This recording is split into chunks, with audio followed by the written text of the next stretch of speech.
Greetings from Mississippi, which became the 20th state to join the Union on December 10, 1817.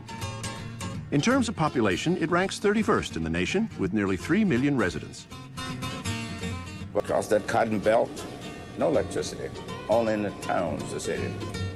But at the church, we had electricity, and the pastor played guitar, and he showed me 3 chords. 3 chords, 1, 4, and 5. Would you believe I use them today? Mississippi preachers have had a big influence on this Bible Belt state. 57% of its citizens say they are churchgoers. The nation's largest Bible binding plant is in Greenwood, Mississippi. The Bible may well be the most read book in the state, but this is also the home of a national bestseller called The Sweet Potato Queen's Book of Love. Jill Connor Brown's Guide to Life and Love in the Deep South has sold over 250,000 copies and has a cult following all over the world. With over 5,000 chapters in 20 countries, the Sweet Potato Queens are still actively recruiting for their annual St. Patrick's Day Parade in Jackson, Mississippi. Sweet potatoes, however, are not the crop most folks identify with Mississippi. It was the centerpiece of not just the economy, but the social structure and the way of life. The booming textile industry in the northern states and in Europe created an unprecedented demand for cotton in the 19th and early 20th centuries. If you sat down and designed a place whose weather was perfect for cotton growing, you'd get Mississippi's weather patterns.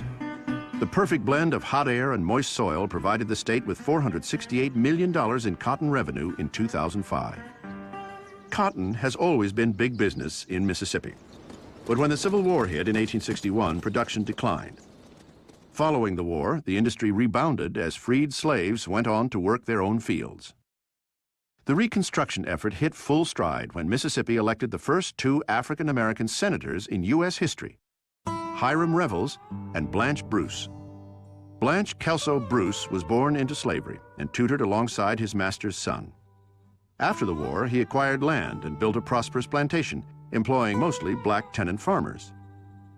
Bruce was actually considered for a cabinet post more than once by Republican presidents. After he finished his term as senator, he was appointed Register of the Treasury, at that point the highest appointive office that a black had ever held in America. It was here in the Mississippi Delta in the late 19th century that former slaves and their descendants drew inspiration from their hard times. What emerged was a distinct musical form that came to be called the blues.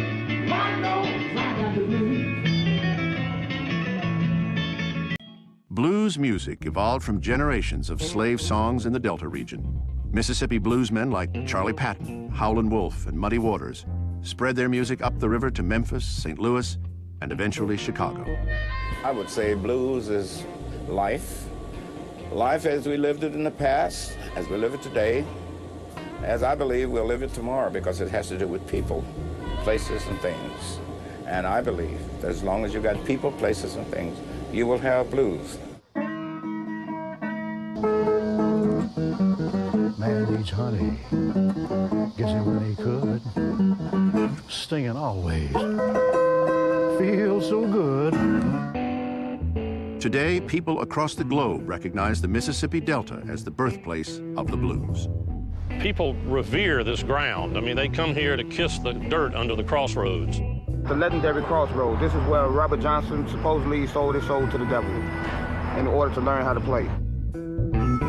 Clarksdale's Ground Zero Blues Club and the Delta Blues Museum are doing their part to ensure that the legacy of Mississippi blues music is kept alive. We get the kids together every day from 3 o'clock to 5 o'clock, Monday through Thursdays, for the genre of music.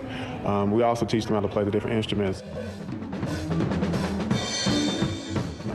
He's 5 years old, I believe, and he started the program a couple of years ago, and he's an awesome drummer.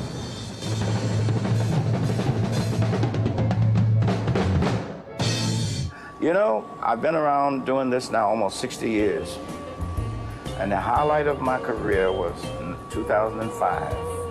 I was invited by the Mississippi legislators to come to the Capitol, which is a place I never went. They stopped for 45 minutes, the state's business, and talked with one little guy from the Delta. I was so touched I cried. Look here, I'm talking about America. America.